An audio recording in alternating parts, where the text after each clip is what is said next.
بسم اللہ الرحمن الرحیم۔ السلام علیکم۔ کچھ دنوں سے میرا شوہر بہت ہی زیادہ عجیب حرکتیں کر رہا تھا۔ میں اس کی حرکتیں دیکھ کر حیران تھی۔ ایک دن تو اس نے مجھے کمرے میں بند کر دیا بلا وجہ ہی۔ مجھے کمرے میں بلایا اور کہنے لگا کہ میں ابھی آتا ہوں۔ پہلے تو میں بیٹھی رہی، مجھے پتا ہی نہیں چلا کہ میں قید ہو چکی ہوں، لیکن بعد میں پتا چلا کہ دروازہ باہر سے بند تھا۔ تھوڑی دیر بعد اس نے کمرے کا دروازہ کھولا اور اس کے ہاتھ میں کچھ سامان تھا۔ کہنے لگا جلدی کرو، تیار ہو جاؤ۔ میں نے کہا کہ پر ہو کیا رہا ہے؟ اس نے کہا کہ بتاتا ہوں تمہیں، جیسا کہہ رہا ہوں ویسا کرو، کیونکہ سب کچھ ٹھیک ہونے والا ہے۔ یہ سن کر میں حیران رہ گئی۔ تھوڑی دیر کے بعد وہ مجھے پھر سے کمرے میں بند کر کے چلا گیا اور اب تو میں پوری طرح سے تیار ہو کر بھی بیٹھی تھی۔ یہاں تک کہ آدھی رات ہو گئی جب دروازہ باہر کی طرف سے کھلا اور کوئی شخص اندر داخل ہوا۔ میں نے کہا کہ آپ کیسی حرکتیں کر رہے ہیں؟ مجھے تو کچھ سمجھ نہیں آ رہا۔ لیکن جیسے ہی اس وجود کے چہرے پہ روشنی پڑی تو میرے قدموں کے نیچے سے زمین نکل گئی، کیونکہ وہ میرا شوہر نہیں تھا۔ اس نے جو لباس پہن رکھا تھا وہ مجھ سے ساری داستان کہہ چکا تھا، اور اسی داستان کا ایک حصہ میرا لباس بھی کہہ رہا تھا۔ ہم دونوں اس لباس میں کیوں تھے؟ تھوڑی دیر کے بعد اس نے دروازہ اندر کی طرف سے بند کر دیا، اور تب مجھے پتا چلا کہ میری زندگی برباد ہونے والی ہے، کیونکہ وہ میرا اپنا حصہ کا۔ میرا نام سونیا ہے۔ میں اپنے شوہر کے ساتھ جوائنٹ فیملی میں رہتی تھی۔ مجھے جوائنٹ فیملی میں رہنے سے کوئی مسئلہ نہیں تھا، لیکن میرا شوہر خود ہی ایک آدم بیزار قسم کا انسان تھا۔ وہ اپنے ماں باپ سے پریشان رہتا تھا، کہتا تھا کہ میرے ماں باپ نے مجھے صحیح حصہ نہیں دیا، سارا کچھ میرے بڑے بھائی کو دے دیا۔ اس کا بڑا بھائی کافی بڑا تھا اور اس کے بچے جوان تھے، وہ بھی اسی گھر میں رہتا تھا۔ لیکن شوہر نے جب گھر الگ کرنے کی باتیں شروع کی تو الزام مجھ پر آیا۔ سب نے کہا کہ اس کی بیوی ہی اس کو کہتی ہوگی، بھلا مرد کہاں خود سے کہتا ہے کہ میں نے گھر الگ کرنا ہے؟ یہ تو عورت کے ہی ناٹک ہوتے ہیں۔ میرے دل میں ایسی کوئی بات نہیں تھی۔ میں اپنی ساس اور سسر کے ساتھ اور اپنی جٹھانی اور جیٹھ کے ان کے بچوں کے ساتھ بہت اچھے طریقے سے رہتی تھی۔ جیٹھ کے بچے جوان تھے، ان کے 2 بچے تھے، ایک کا نام عظیم تھا اور ایک بیٹی تھی جس کا نام سائرہ تھا۔ وہ بھی مجھے چاچا چاچی کہتے نہ تھکتے اور میرا سب کے ساتھ معاملہ اچھا تھا۔ تو پھر مجھے اس گھر سے جانے کی ضرورت کیا تھی؟ ویسے بھی میرا شوہر ایک بد دماغ قسم کا انسان تھا، وہ آئے دن سے جھگڑے کرتا رہتا تھا۔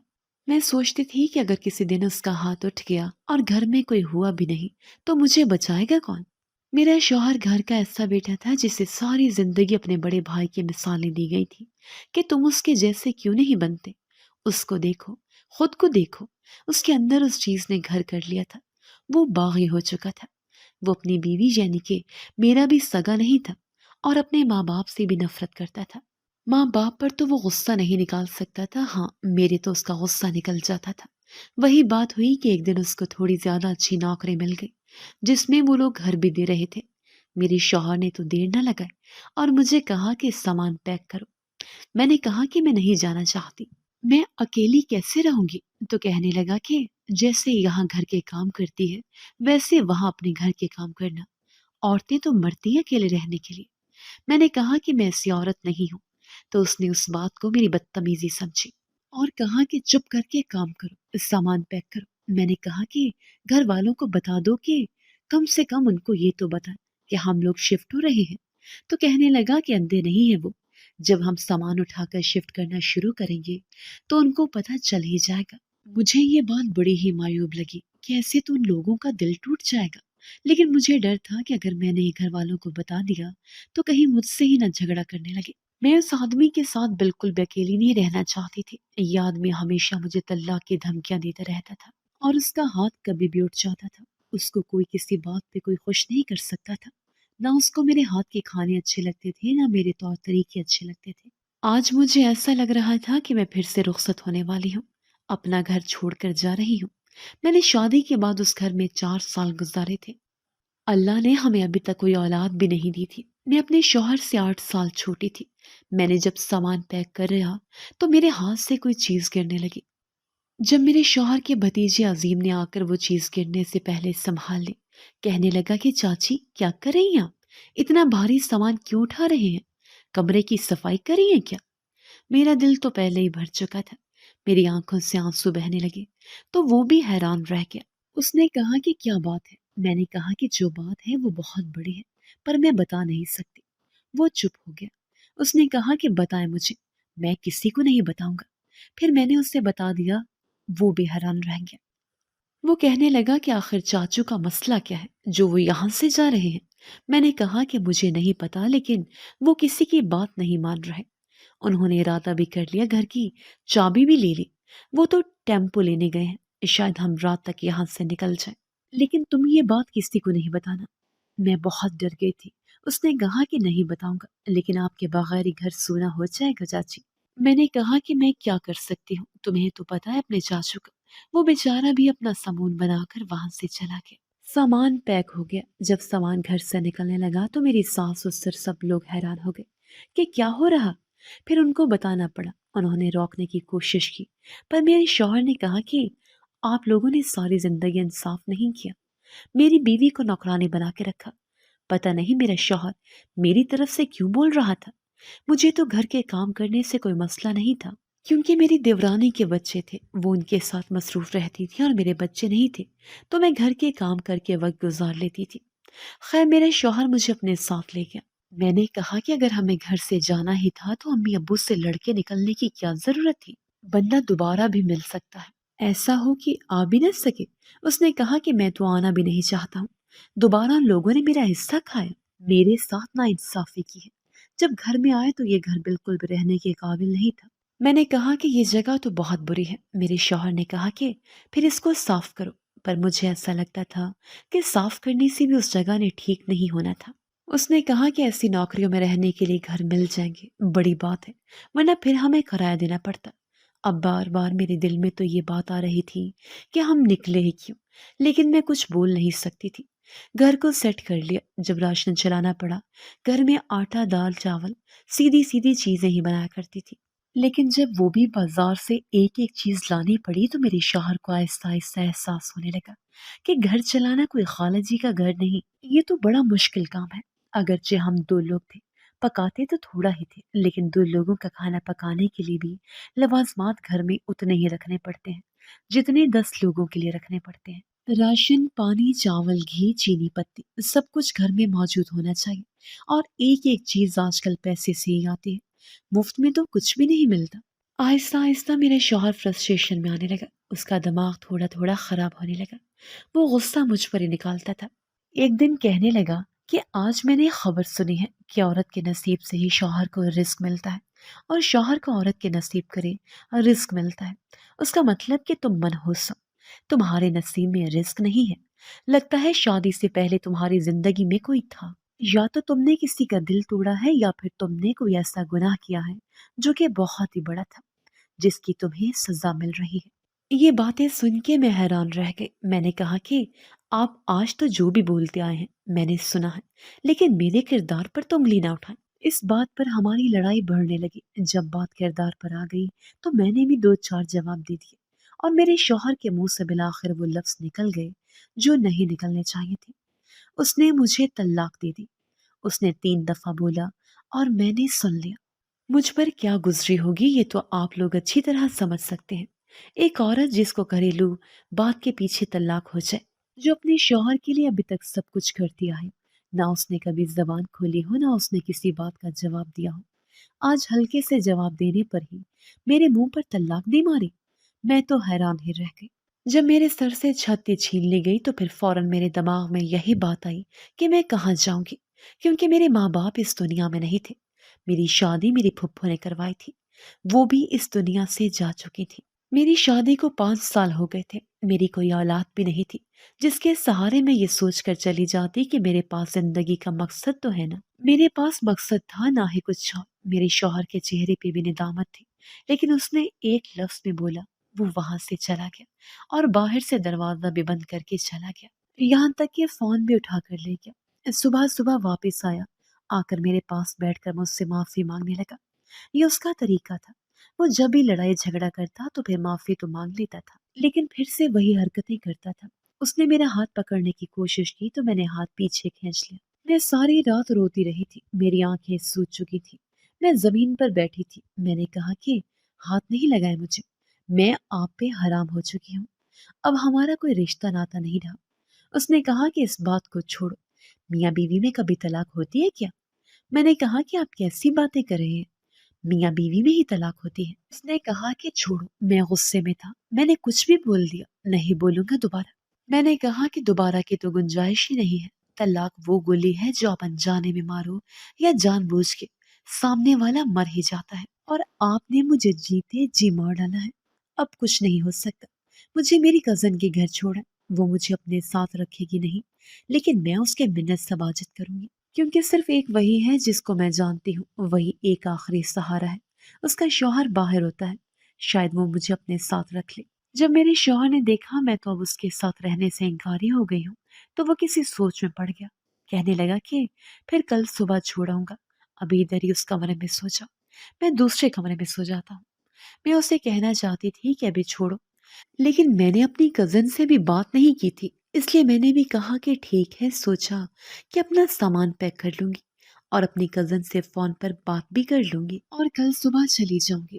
ابھی تو جو میری حالت تھی وہ مجھے دیکھ کر حیرانی رہ جاتی، اسے بتانا تو تھا ہی کہ میں اس کے گھر آ رہی ہوں۔ یہ رات بھی روتے ہوئے گزر گئی، کیا کچھ نہیں کیا میں نے اس آدمی کے لیے، اور اس نے میرے ساتھ کیا کیا۔ دل تو کیا کہ اس کے ماں باپ کو بتاؤں، لیکن وہ بھی کیا کر سکتے تھے، جب شوہر ہی نہیں رہا تو سسرال سے کیا رشتہ، اس لیے ان کو بھی نہیں بتا۔ لیکن جب صبح ہوئی تو ایک نہایت عجیب بات ہوئی، کہنے لگا کہ تم اس گھر سے نہیں جاؤ گی۔ جب میں نے اسے کہا کہ مجھے چھوڑو تو اس نے میرے سامنے یہ بات کر دی۔ میں نے کہا کہ کیوں نہیں جاؤں گی، اب نہ گھر میرا رہا نہ میرا شوہر رہا۔ اس نے کہا کہ کیوں، میں مر گیا ہوں کیا؟ میں نے کہا کہ جب طلاق ہو گئی تو اب چاہے جیے یا چاہے مرے، میرے ساتھ تو آپ کی کوئی نسبت نہیں۔ اس بات پر وہ کافی سنجیدہ ہو گیا اور اس نے کہا کہ دیکھو، مجھ سے غلطی ہو گئی، مجھے غصہ آ گیا، تم بھی تو اپنی زبان کی کینچی کو روک نہیں رہی تھی، جب آج تک میری ہر بات سنتی آئی تھی تو کیا ضرورت تھی بولنے کی؟ اب ہم سب کو اگر بتائیں گے کہ ہماری طلاق ہو گئی ہے تو وجہ کیا بتائیں گے؟ لوگ ہنسیں گے ہمارے اوپر، کتنی چھوٹی سی بات کے پیچھے ہماری طلاق ہو گئی۔ میں نے کہا کہ طلاق تو آپ کی وجہ سے ہوئی ہے، شوہر طلاق دیتا ہے عورت کو، اس میں عورت کا کوئی قصور نہیں ہوتا۔ آپ سے سوال کریں گے لوگ، اور اگر مجھ سے کریں گے تو میں وہی کہوں گی جو سچ ہوگا۔ وہ کہنے لگا کہ تمہیں ابھی بھی میری بات سمجھ نہیں آ رہی، دیکھو میں تم سے جھگڑا نہیں کرنا چاہتا تھا، تم میری بیوی ہو، میری عمر 40 سے اوپر ہو گئی ہے، مجھے دوبارہ کوئی لڑکی نہیں دے گا، اور وہ بھی تب جب انہیں پتا چلا کہ میں پہلے سے کسی کو طلاق دے چکا ہوں۔ دیکھو میں تمہیں کھونا نہیں چاہتا، تم سے بہت محبت کرتا ہوں۔ اس شخص نے 5 سال کی شادی میں مجھ سے آج تک اپنی محبت کا اظہار نہ کیا، مجھے یہ نہ کہا کہ یہ مجھ سے محبت کرتا ہے، اور آج جب مجھے طلاق دے چکا تھا تو محبت کے راگ اپنے لگا۔ میں نے کہا کہ اب آپ جو بھی کہیں بات ختم ہو چکی ہے۔ وہ مجھ سے اس بات پہ جھگڑا کرنے لگا کہ شاید تم مجھ سے تنگ تھی، مجھ سے جان چھڑوانا چاہتی تھی، میرے ساتھ رہنا ہی نہیں چاہتی تھی، اسی لیے میں سب کچھ ٹھیک کرنا چاہتا ہوں، تو تم میری بات نہیں سن رہی۔ میں نے اسے کہا کہ اب کچھ ٹھیک ہو ہی نہیں سکتا، اب کہاں سے کچھ ٹھیک ہوگا، اور میں کیوں نہیں رہنا چاہتی تھی آپ کے ساتھ۔ وہ پھر سے نرم لہجے میں بولنے لگا، اس نے کہا میری بات تو سنو، ہم اس کا کوئی حل نکال لیں گے، کوئی ایک راستہ تو ہوتا ہی ہے نا، جس کو حلالہ کہتے ہیں۔ یہ لفظ سن کر ہی میری روح کانپ گئی۔ میں نے کہا کہ آپ مجھے اتنی بڑی مصیبت میں ڈالیں گے؟ وہ کہنے لگا کہ بے وقوف عورت، حلالہ مرد کی سزا ہے، عورت کی نہیں۔ میں نے کہا کہ کیوں نہیں، سزا عورت کی ہے، اس کا من پسند مرد اس کو پہلے طلاق دے دے اور پھر کسی اور مرد سے نکاح کروا کے کچھ راتوں کے لیے اس کے پاس چھوڑ دے۔ کیا یہ عورت کی سزا نہیں؟ کیا عورت کو یہ سب کچھ اچھا لگتا ہے؟ وہ کہنے لگا کہ سونیا، پہلے ہی تمہاری لمبی زبان کی وجہ سے میں نے تمہیں طلاق دی ہے، اب تم مجھے دلیلیں نہیں سنا، میں تمہاری زندگی بچا رہا ہوں، کہاں جاؤ گی تم؟ تمہاری تو اولاد بھی نہیں ہو رہی ہے، بانجھ ہو۔ تو میں نے کہا کہ اس بات کو تو ہم دونوں کو ہی پتا ہے کہ ہم میں سے کون بانجھ ہے، ہو سکتا ہے آپ ہی میں کوئی کمی ہو۔ جب میں نے یہ بات کی تو میرے شوہر نے اپنی مٹھیاں بھیج لی، لیکن ایسا لگتا تھا کہ گدھے کو باپ بنانے والی بات تھی۔ چپ ہو گیا، کہنے لگا کہ تم غصے میں، تمہارا حق بنتا ہے، لیکن تم یہاں سے نہیں جاؤ، میں اس کا حل نکالنے کی کوشش کرتا ہوں۔ میں اس گھر سے جانا چاہتی تھی لیکن وہ مجھے روکنے لگا۔ اس نے کہا کہ جب تک اس بات کا، اس معاملے کا کوئی حل نہیں نکلتا میں تم سے دور رہوں گا، تو میں ہاتھ تک نہیں لگاؤں گا، بس تم کھانا بناؤ، بھوک لگی ہے، کل سے ہم دونوں نے کچھ نہیں کھایا۔ انسانیت کے ناطے ہی اس گھر کے کام کرو، پھر اس کے بعد دیکھتے ہیں کیا کرنا ہے۔ جی، یہ سب کچھ بالکل بھی پسند نہیں آ رہا تھا۔ میں نے سوچا کہ میں اپنی کزن کو خود ہی فون کرتی ہوں اور اسے کہتی ہوں کہ کسی طرح مجھے آ کر لے جائے۔ لیکن جب میں نے اسے فون کیا تو مجھے ایک اور بری خبر ملی۔ وہ کہنے لگی کہ یار، میں تجھے بتانا بھول گئی، میرا شوہر تو باہر کے ملک ہوتا ہی تھا، لیکن ابھی 4 مہینے ہوئے وہ مجھے بھی اپنے ساتھ لے گیا ہے۔ اب میں بھی باہر کے ملک آ گئی ہوں اور گھر تو میں نے بیچ دیا۔ اگر گھر بھی خالی پڑا ہوتا تو میں تجھے اس گھر کی چابی دے دیتی۔ ابھی میں نے صرف اسے اتنا ہی کہا تھا کہ کچھ دن کے لیے تمہارے پاس رہنے آنا چاہتی ہوں۔ اس کو پوری بات نہیں بتائی تھی۔ وہ پوچھنے لگی کہ کیوں، کیا ہوا، کوئی مسئلہ ہے؟ تو میں نے کہا کہ نہیں، وہ ہم لوگ اپنے گھر کا پینٹ وغیرہ کروا رہے تھے تو رہنے کے لیے جگہ چاہیے تھی، لیکن کوئی بات نہیں، ہم انتظام کر لیں گے۔ میں نے بڑی مشکل سے اس کو مطمئن کیا اور خود رونے لگی، کیونکہ میرے پاس جانے کی کوئی جگہ نہیں تھی، نہ میرے پاس پیسے تھے، نہ مجھے کوئی کام آتا تھا۔ یہ بات بھی سچ تھی کہ میں ڈر رہی تھی، آج تک اکیلی تو رہی نہیں، اپنے پیروں پہ کھڑی ہوئی عورت تو نہیں تھی کہ میرے پاس ہی کیا تھا۔ میں نے کھانا بنایا، اپنے شوہر کو بھی کھانا دیا، جس کو میں اپنا شوہر صرف آپ لوگوں کو سمجھانے کے لیے کہہ رہی ہوں۔ ویسے تو وہ میرا شوہر نہیں تھا۔ میں نے اس کو کھانا وغیرہ دیا، خود بھی کھانا کھایا، کیونکہ یہ بھی سب سے بڑی حقیقت ہے کہ انسان کے اوپر جتنی بھی مصیبت آتی ہو اس کو بھوک لگتی ہے۔ مجھے بھی بہت بھوک لگی ہوئی تھی۔ کھانا کھانے کے بعد میں نے اپنے شوہر سے کہا کہ مجھے آپ کے ساتھ نہیں رہنا، مجھے سب کچھ عجیب لگ رہا ہے، ہمارے اوپر کوئی مصیبت آ جائے گی۔ آپ ایک کام کریں، مجھے اپنے گھر والوں کے پاس چھوڑیں۔ اس نے کہا کہ تم پاگل ہو گئی ہو، ان لوگوں کو تو بتانا بھی نہیں، اگر ان کو پتہ چل گیا تو وہ کتنا ہنسیں گے کہ گھر سے نکلتے ہی انہوں نے اپنے سر پہ اتنی بڑی مصیبت مسلط کر لی ہے۔ اور کیا میں تمہیں کھا جاؤں گا جو تم ایسی باتیں کر رہی ہو؟ آرام سے رہو اس گھر میں اور مجھے اس کا حل سوچنے دو۔ ایک ہفتہ اسی طرح گزر گیا۔ میں بہت زیادہ ٹینشن میں تھی، مجھے بہت عجیب لگ رہا تھا، ایسا لگ رہا تھا کہ میں کوئی بہت بڑا گناہ کر رہی ہوں۔ میں 5 وقت کی نماز پڑھتی تھی، اللہ کو ماننے والی، اللہ کے بنائے ہوئے اصولوں پر چلنے والی عورت تھی، اللہ کی ہر بات ماننے والی عورت تھی، تو ایسے شخص کے ساتھ میں نے اتنا گزارا کیا تھا۔ اس نے کہا کہ میں کچھ سوچتا ہوں اور کچھ دن کے بعد مجھے کہا کہ حلالہ کریں گے، اس کے لیے ایک آدمی کا انتظام کرنا ہوگا، لیکن وہ بہت بھروسے والا ہونا چاہیے، کیونکہ تمہاری عمر بھی کم ہے اور تم بہت خوبصورت ہو، اس لیے ایسا آدمی ہونا چاہیے جس پہ ہم بھروسہ کر سکیں، کیونکہ کچھ آدمی ایسے بھی ہوتے ہیں جو حلالے کے لیے نکاح کر لیتے ہیں اور بعد میں پھر طلاق دینے سے انکاری ہو جاتے ہیں۔ مجھے تو یہ سب کچھ سن کے ہی بہت زیادہ پریشانی ہو رہی تھی۔ میرا شوہر کیسی باتیں کر رہا تھا، اس نے کہا کہ سوچ سمجھ کے یہ سب کچھ کرنا ہوگا، اسی لیے دل لگ رہے ہیں، لیکن جو ہو جائے۔ پھر ایک دن اس نے مجھے کہا کہ حلالہ ہو جائے گا، اس کے بعد میں تمہیں بہت خوش رکھوں گا، پری بنا کر رکھوں گا، اپنے دل کی رانی بنا کر رکھوں گا۔ لیکن وہ دن ایسا تھا کہ جب میرے اوپر عجیب سی کیفیت طاری تھی، میں یہاں سے بھاگ جانا چاہتی تھی۔ میں نے اپنا تھوڑا بہت سامان پیک کر لیا، میں نے سوچ لیا کہ میں اس آدمی کے ساتھ یہ سب نہیں کروں گی، حلالہ نہیں کروں گی، کیونکہ مجھے پتا تھا کہ سوچ سمجھ کر کیا گیا حلالہ حلالہ نہیں بلکہ گناہ ہوتا ہے۔ میں نے اسے بتائے بغیر اپنا تھوڑا بہت سامان پیک کر کے رکھا اور سوچا کہ جب وہ گھر سے باہر جائے گا تو میں کہیں نکل جاؤں گی، کسی عورتوں کے سینٹر میں چلی جاؤں گی، کہیں بھی چلی جاؤں گی، ایدی چلی جاؤں گی، لیکن اس کے پاس نہیں رہوں گی۔ دوبارہ اس آدمی کے ساتھ میں شادی کرنا ہی نہیں چاہتی تھی۔ اس نے مجھے طلاق دی تھی، یہ چھوٹی بات نہیں تھی، لیکن جب میں دروازے کی طرف بڑھی تو یہ دیکھ کر حیران رہ گئی کہ دروازہ لاک تھا، لیکن میں نے تو دروازے کو لاک نہیں کیا تھا، اس کا مطلب کہ دروازہ باہر سے لاک تھا۔ جب سے یہ سب کچھ ہوا تھا میں کمرے کے اندر ہی بیٹھی رہتی تھی، صرف کھانا بنانے یا گھر کو صاف کرنے باہر جاتی تھی۔ لگتا ہے یہ روزانہ ہی مجھے لاک کر کے جاتا تھا، یا آج کوئی خاص بات تھی، لیکن مجھے پتا ہی نہیں چلا وہ مجھے لاک کر کے کیوں گیا تھا۔ میں نے اپنے فون سے اس کے فون پہ نمبر ملایا تو اس نے کہا میں آ رہا ہوں۔ آ رہا ہوں؟ کیا ہو گیا تمہیں؟ تھوڑی دیر کے بعد وہ کمرے میں آیا تو اس کے ہاتھ میں کچھ سامان تھا، بہت موٹا سا شاپر تھا۔ میں نے کہا کہ یہ کیا ہے؟ تو کہنے لگا کہ اس میں کوئی سامان ہے۔ جب میں نے سامان کو دیکھا تو میرے قدموں کے نیچے سے زمین نکل گئی۔ یہ تو دلہن کے لوازمات تھے، دلہن والا جوڑا تھا، جیولری کا سیٹ تھا، جوتا تھا، کچھ میک اپ کا سامان تھا۔ میری شادی کا جو اپنا لہنگا تھا وہ تو میں نے اپنی نند کو دے دیا تھا، اسی لیے میرے پاس میری شادی کا اپنا سامان نہیں تھا۔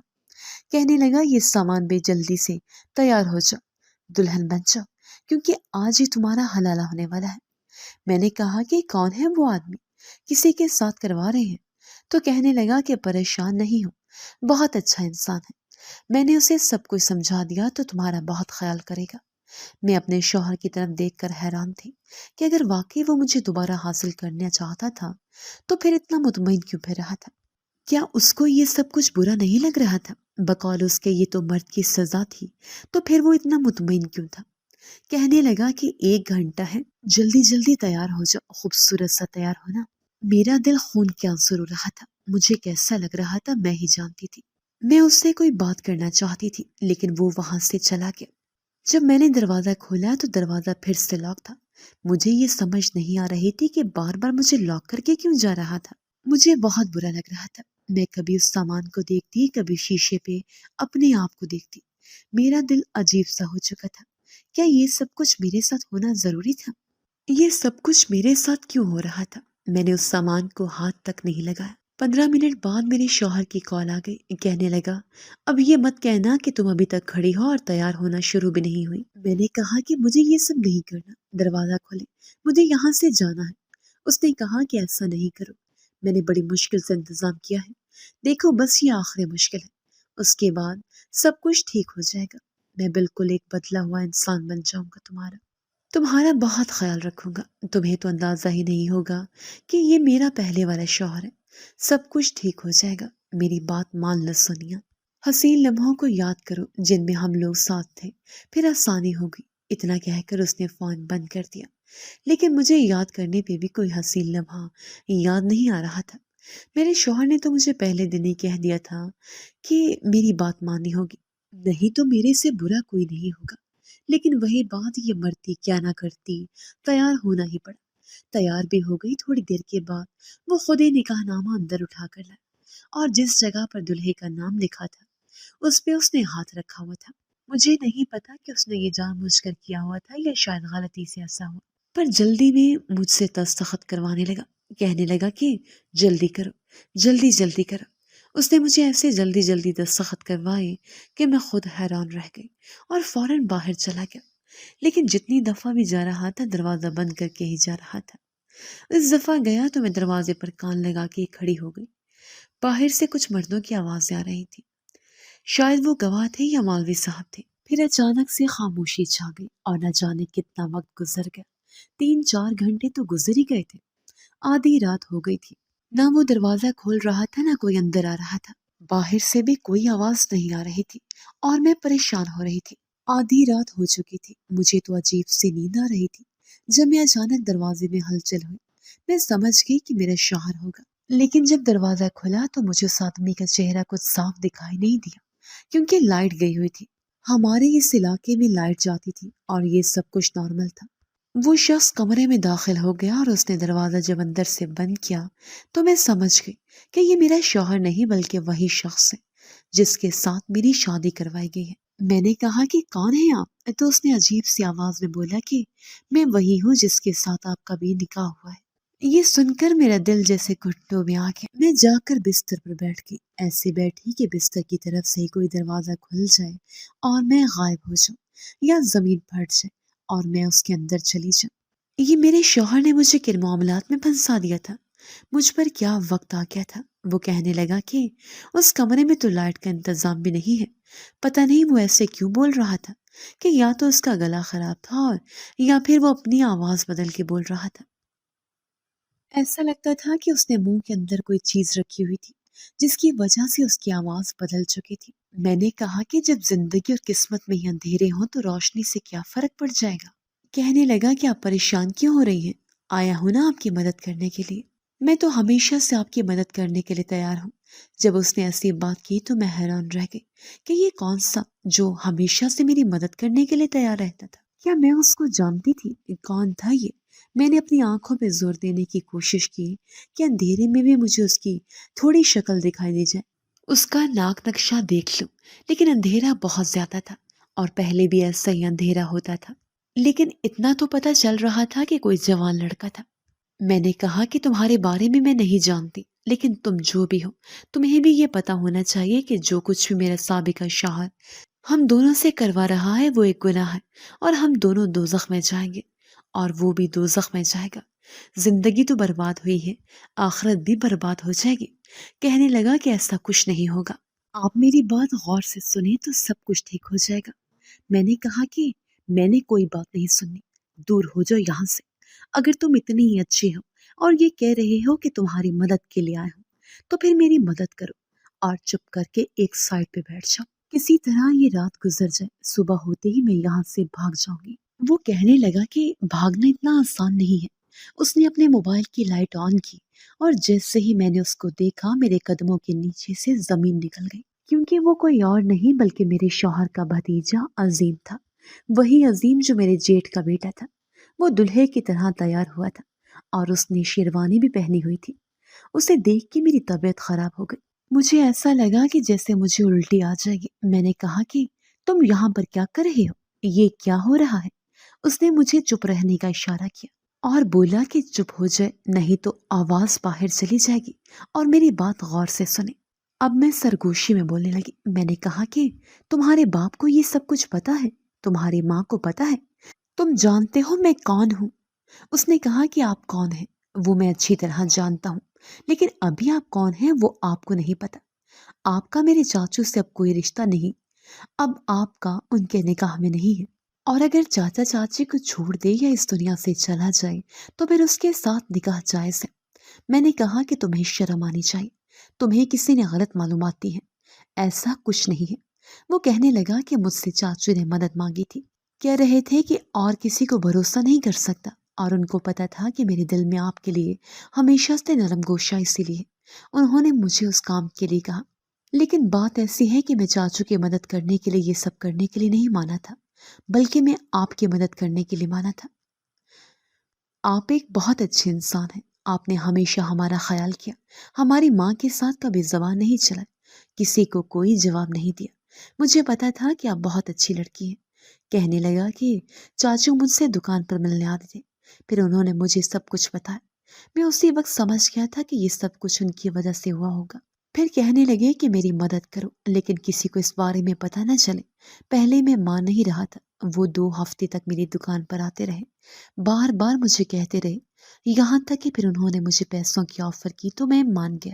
اب وہ ہمیں کچھ پیسے بھی دیں گے، وہ پیسے میں نے پہلے ہی اپنے پاس رکھ لینے ہیں، اس کے بعد ہم لوگ کہیں دور چلے جائیں گے، ان کو پتہ بھی نہیں چلے گا۔ میں نے کہا کہ تمہیں کیا ہو گیا ہے؟ تم میری مدد کرنے کے لیے پاگل ہو گئے ہو؟ اپنی ماں کے بارے میں سوچو، جب اس کو پتہ چلے گا کہ تم نے یہ سب کچھ کیا، وہ کیا سوچے گی؟ تم ان کے اکلوتے بیٹے ہو، انہوں نے تمہاری شادی کے کیا خواب سجائے ہوں گے؟ اپنے باپ کے بارے میں سوچو، تم پورے خاندان کو مصیبت میں ڈال دو گے، سب کچھ خراب ہو جائے گا۔ عظیم میری زندگی برباد ہو گئی ہے، اب اس کو کوئی نہیں بچا سکتا۔ میں تمہارے اس چاچو کے ساتھ نہیں رہنا چاہتی، اس نے جو کیا اس کے بعد تو بالکل بھی نہیں۔ تم بھی مجھے اس رشتے سے آزاد کر دو، میں کہیں بھی چلی جاؤں گی، لیکن میں خوش رہوں گی۔ وہ کہنے لگا کہ آپ کہاں جائیں گی؟ آپ کا تو اس دنیا میں کوئی بھی نہیں ہے، میں تو صرف آپ کی مدد کرنا چاہتا ہوں۔ میں نے کہا کہ مجھے پتا ہے تم میری مدد کرنا چاہتے ہو، یہ مدد کا ہی جذبہ جس نے تمہیں اس مقام پر لاڑ کھڑا کیا، لیکن یہ بہت حد سے بڑھ گیا ہے، اور کوئی بھی جذبہ جب حد سے بڑھ جائے تو تکلیف دیتا ہے، سب کچھ برباد کر دیتا ہے۔ تم بھی سب کچھ برباد کر بیٹھو گی۔ وہ کہنے لگا کہ میں مرد ہوں، اور مرد کا کام ہوتا ہے عورت کو پناہ دینا، اور میں آپ کو پناہ دینا چاہتا ہوں، آپ کو خوش دیکھنا چاہتا ہوں۔ میں نے کہا کہ میں تمہارے ساتھ کبھی نہیں خوش رہ پاؤں گی، بس تم مجھے اس رشتے سے آزاد کرو، سب کچھ ختم کر دو، جو جیسے طے ہوا ہے ویسے ہونے دو، اور اگر میری اتنی مدد کرنا چاہتے ہو تو مجھے فیملی کورٹ کا نمبر دے دو، تاکہ میں تمہارے اس دوغلے چاچو کے چنگل سے نکل سکوں، کیونکہ میں اب اس کے ساتھ بھی نہیں رہنا چاہتی۔ میں فیملی کورٹ میں اس پر مقدمہ کروں گی۔ عظیم نے یہ سب کچھ سنا تو وہ خاموش ہو گیا، کہنے لگا کہ میں تو صرف آپ کی خوشی چاہتا تھا۔ میں نے کہا کہ میری خوشی نہیں ہے تمہارے ساتھ، ہم ساتھ رہے تو خوشی نہیں بلکہ گناہ ہوگا۔ اس بات پر وہ خاموش ہو گیا اور اس نے میری بات مان لی۔ اس کے بعد اس نے معاہدے کے تحت جو پیسے طے ہوئے تھے وہ میرے سابقہ شوہر سے لے لیے، لیکن وہ پیسے اس نے اپنے پاس رکھنے کی بجائے مجھے دے دیے، اور مجھے اپنے ایک دوست کا نمبر دیا جو یہاں سے کافی دور رہتا تھا۔ پر اس نے کہا کہ وہ بہت اچھے لوگ ہیں، اگر آپ میرا نام لیں گی تو وہ آپ کو اپنے گھر میں رکھ لیں گے، اور ان کی ایک بہت بڑی فیکٹری ہے جہاں پہ عورتیں کام کرتی ہیں، وہ آپ کو بھی کام دے دیں گے۔ میں نے اسے کہا کہ بس مجھے ان کا پتہ دے دو، لیکن پیسے اپنے پاس رکھو۔ اس نے کہا کہ مجھے تھوڑی مدد تو کرنے دے۔ میں نے کہا کہ ایک مدد تم اس طرح بھی کر سکتے ہو کہ یہ جو کچھ بھی ہوا ہے اس کے بارے میں کبھی کسی کو نہ بتانا، اور بس مجھے کسی طرح اسٹیشن پر چھوڑو۔ اس نے میری بات مانی اور صبح صبح ہی وہ مجھے اسٹیشن تک چھوڑا ہے۔ جب تک میرے شوہر کی آنکھ کھلتی تب تک میں کہیں بہت دور جا چکی ہوتی۔ جاتے جاتے جب میں نے عظیم کو دیکھا تو مجھے اس کی آنکھوں میں بھی اپنے لیے مدد کا جذبہ نظر آ رہا تھا۔ وہ اچھا انسان تھا، لیکن وہ ایک معصوم لڑکا تھا۔ اسے پتہ نہیں تھا کہ چیزیں کس طرح سے کام کرنے والی تھی۔ یہ سب کچھ اتنا آسان نہیں تھا۔ یہ شکر ہے کہ اس نے میری بات مان لی، لیکن میرے ساتھ یہ جو کچھ بھی ہوا تھا میں زندگی بھر بھولنے والی نہیں تھی۔ یہ سب بہت عجیب تھا جو میرے دل پر سوار رہنے والا تھا۔ یہ ایک عجیب سا صدمہ تھا جو مجھے ساری زندگی گھیرے رکھتا، کہ کیسے میرے شوہر نے مجھے پہلے طلاق دی اور پھر میری اولاد جیسے لڑکے سے میرا حلالہ کروانے کی کوشش کی۔ میں اسے کبھی معاف نہ کرتی۔ میں نے یہ فیملی کورٹ میں اس پہ کیس کر دیا، لیکن ان کو یہ بھی بتایا کہ میں اس آدمی کے سامنے نہیں آنا چاہتی، ورنہ وہ مجھے کسی طرح مصیبت میں ڈال دے گا۔ انہوں نے میرے شوہر پر سامان کا کیس کیا۔ میں نے وکیل کو کہا کہ وہ منظر پہ رہے، لیکن میں سامنے نہیں آؤں گی۔ اس نے کہا کہ فیملی کورٹ کے اصول اسی طرح کے رکھے گئے ہیں کہ اگر عورت دوسرے شہر میں بھی بیٹھی ہو تو وہ اپنا حق لے سکتی ہے۔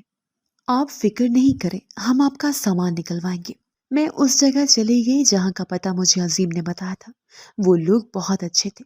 ان کی ایک کپڑے کی فیکٹری تھی جہاں یہ عورتیں کپڑوں کو فولڈ کرنے کا کام کرتی، اور ان کو دن کے 800 روپے ملا کرتے تھے۔ انہوں نے مجھے رہنے کی جگہ بھی دی۔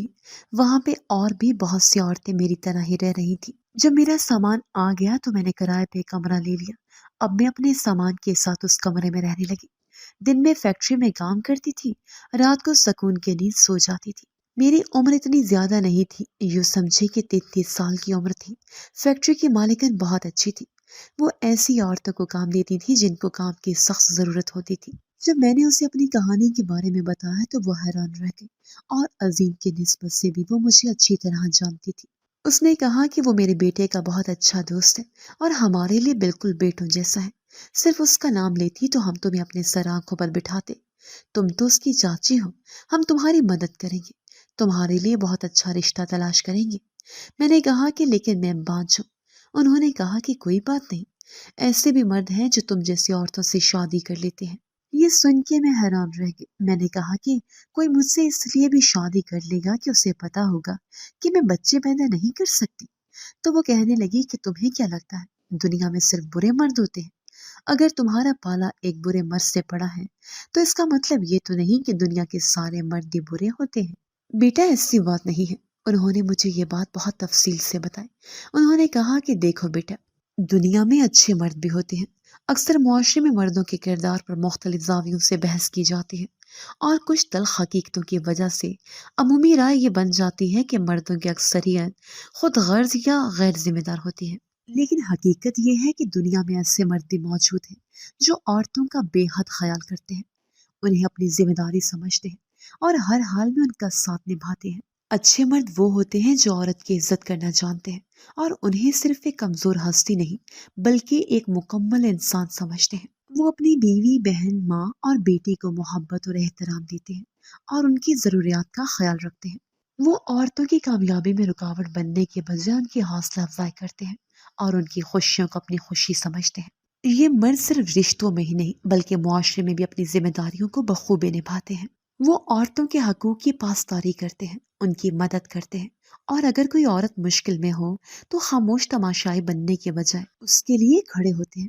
یہ وہ مرد ہیں جو والد کے طور پر اپنی بیٹیوں کو بلند خواب دیکھنے کی ہمت دیتے ہیں، شوہر کے طور پر اپنی بیوی کے جذبات کو سمجھتے ہیں، اور بھائی کے طور پر اپنی بہنوں کے لیے ڈھال بنتے ہیں۔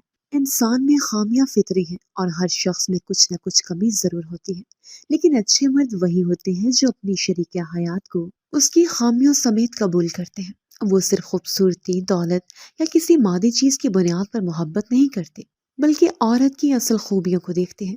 اگر کسی عورت میں کوئی کمی ہو، جسمانی، ذہنی یا کسی بھی قسم کی، تو وہ اسے ٹھکرا دینے کی بجائے اسے اپناتے ہیں۔ اور اس کا ساتھ دیتے ہیں۔ ایسے مرد نہ صرف اپنے گھروں کو جنت بناتے ہیں بلکہ ایک اچھے معاشرے کی بنیاد بھی رکھتے ہیں۔ ان کی وجہ سے عورتوں کو ایک محفوظ اور عزت دار زندگی ملتی ہے جہاں وہ خود کو بے بس یا مجبور نہیں سمجھتی۔ ایک عورت کے لیے سب سے بڑی خوش نصیبی یہی ہوتی ہے کہ اس کا شوہر، باپ، بھائی یا بیٹا ایک ایسا مرد ہو جو اس کی عزت کرے اور اسے اپنے برابر سمجھے۔ معاشرے کو ایسے مردوں کی ضرورت ہے جو صرف اپنی ذات یا طاقت کو ہی اہم نہ سمجھے بلکہ عورتوں کو بھی برابر کا انسان جانے۔ جب تک ایسے مرد موجود ہیں تب تک عورتیں بھی عزت و وقار کے ساتھ زندگی گزار سکتی ہیں۔ دنیا میں برے لوگ ضرور ہیں لیکن نیک دل اور ذمہ دار مردوں کی کمی نہیں۔ یہی وہ مرد ہیں جو حقیقی معنوں میں معاشرے کے لیے روشنی کی کرن ہے، جو عورتوں کو سہارا دیتے ہیں اور انہیں مکمل تحفظ کا احساس دلاتے ہیں۔ انہوں نے میرے لیے ایک رشتہ تلاش کیا۔ اس شخص کا نام محمد اشفاق تھا۔ اس کے پاس گھر تھا لیکن بہت چھوٹا سا۔ اس کی بیوی اس دنیا سے جا چکی تھی اور اس کی بیوی کے یہاں بچے نہیں ہوئے تھے۔ وہ مجھ سے نکاح کرنے کے لیے راضی ہو گیا اور اس کی عمر مجھ سے 3-4 سال ہی بڑی تھی۔ دیکھنے میں بھی اچھی شکل و صورت کا تھا اور اچھا انسان لگ رہا تھا۔ وہ بھی اسی فیکٹری میں کام کرتا تھا۔ ہمارا نکاح ہو گیا اور میں اپنا سامان لے کر اس کے گھر چلی گئی۔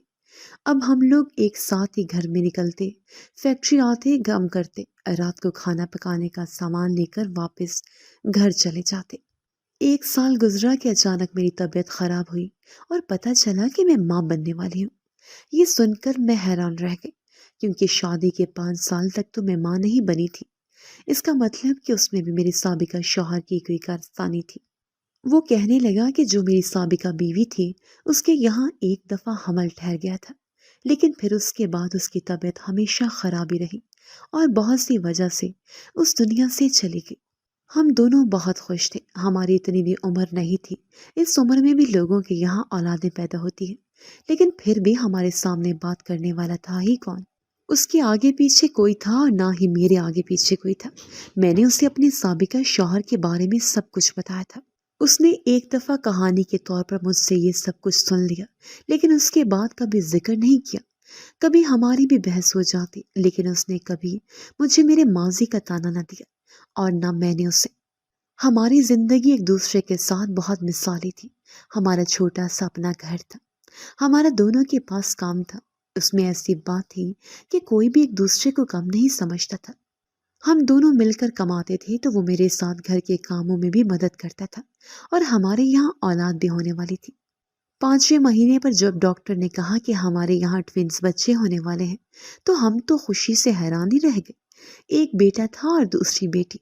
میں تو یہ سوچ سوچ کر حیران تھی کہ مجھ پر اتنا بڑا کرم کیسے ہو رہا تھا۔ اللہ سب کچھ ٹھیک کر سجا رہا تھا۔ ہماری زندگی میں سب کچھ ٹھیک ہونے لگا یہاں تک کہ ہمارے بچے اس دنیا میں آ گئے۔ ہم انہیں پا کر بہت خوش تھے۔ ایک دن میں نے اشفاق سے کہا کہ میں اپنے پرانے ساس سسر سے ملنے جانا چاہتی ہوں۔ اس نے کہا کہ وہاں تمہارا سابقہ شوہر ہوا؟ تو میں نے کہا کہ بے شک ہو، اس بات سے اب کیا فرق پڑتا ہے، پر میرا دل کر رہا ہے ان سے ملنے کا۔ وہ کہنے لگا کہ ٹھیک ہے، میں تو خود ساتھ لے جاؤں گا۔ اشفاق نے میری بات مان لی اور میں اپنے سابقہ ساس سسر، جیٹھانی، جیٹھ، سائرہ، عظیم اس سے ملنے کے لیے پہنچے۔ ان کے لیے کچھ تحفے بھی لے گئی تھی، ساتھ ان کو یہ بھی دکھانا چاہتی تھی کہ میرے یہاں اولاد پیدا ہوئی ہے۔ جب ہم لوگ وہاں پر گئے تو میرا سابقہ شوہر وہاں پر موجود نہیں تھا۔ وہ لوگ مجھے دیکھ کر ایسے خوش ہو گئے جیسے کوئی بہت ہی دل عزیز مہمان آ جاتا ہے۔ میرے بچوں کو گود میں اٹھا لیا۔ عظیم بھی بہت خوش نظر آ رہا تھا۔ میں نے آنکھوں ہی آنکھوں میں اس کا شکریہ ادا کیا کیونکہ یہ سب کچھ اس کی وجہ سے ہوا تھا۔ اس نے واقعی میری زندگی بدل دی تھی۔ جتنی دیر ہم وہاں بیٹھے ہمیں محبتیں ہی سمیٹتے رہے۔ عظیم کے دادا دادی یعنی میرے ساس سسر نے کہا کہ تمہارے بچے بہت خوبصورت ہیں، اللہ ان کی زندگی کرے۔ اس کے بعد اشفاق نے کہا کہ جانے کا اہتمام کرتے ہیں۔ 7 بچے تھے اسی لیے وہ رکشہ لینے چلا گیا، ورنہ تو ہمارے پاس موٹر سائیکل بھی تھا، لیکن بچوں کے ساتھ ہم رکشے میں نکلتے تھے۔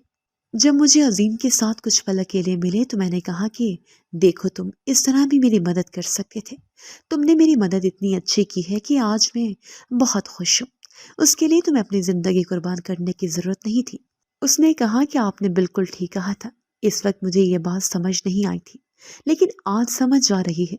آپ کو خوش دیکھ کر مجھے بھی بہت زیادہ خوشی ہو رہی ہے۔ میرا اور عظیم کا رشتہ بھی بڑا عجیب سا ہو گیا تھا، لیکن میں نے اس رشتے کو ایک ہی نام دیا، اور وہ تھا دوستی کا رشتہ۔ کیونکہ دوستی ہی ایک ایسا رشتہ ہے جسے ہر رشتے میں تلاش کرنے لگتے ہیں۔ آج میں اپنی زندگی میں خوش ہوں، میری زندگی میں کوئی کمی نہیں۔ مجھے عظیم نے بتایا کہ چاچو ابھی بھی ایسے ہی ادھر ادھر پھر رہے ہیں، ان کو کوئی بھی رشتہ نہیں دیا، لیکن شادی کرنے کے لیے بہت بے قرار ہیں۔ میں نے کہا کہ بس اس کا ذکر کرنے کی بھی ضرورت نہیں، اچھا ہوا کہ میرا اس کے ساتھ سامنا نہیں ہوا، لیکن میں کسی کے لیے بھی بد دعا نہیں کرتی، سب اپنی زندگی میں خوش رہیں، میں یہی چاہتی ہوں۔ میں خوش ہوں، میرے پاس میری اولاد ہے، مجھے اور کیا چاہیے؟ اتنا اچھا شوہر ہے جو میرا ہر طرح سے خیال رکھتا ہے۔ اب ہمارا کام ان دونوں بچوں کو پالنا اور ان کو اس معاشرے کے لیے قابل بنانا ہے، اور اس سے بڑی فی الحال ہمارے اوپر ذمہ داری نہیں ہے۔ ہم خوش ہیں۔ جی تو دوستو، کیسی لگی آپ کو ہماری آج کی کہانی؟ اپنی رائے کا اظہار ہمارے کمنٹس باکس میں ضرور کیجیے گا، اور اگر آپ کو ہماری ویڈیو پسند آئی ہے تو کر لیجیے ہمارے چینل کو سبسکرائب، ویڈیو کو لائک اور بیل آئیکن لازمی پریس کر لیجیے تاکہ ہر نئی آنے والی ویڈیو کا نوٹیفیکیشن آپ کو بر وقت موصول ہو سکے۔ ملتے ہیں ایسی ہی ایک سبق آموز کہانی کے ساتھ، تب تک کے لیے اللہ نگہبان۔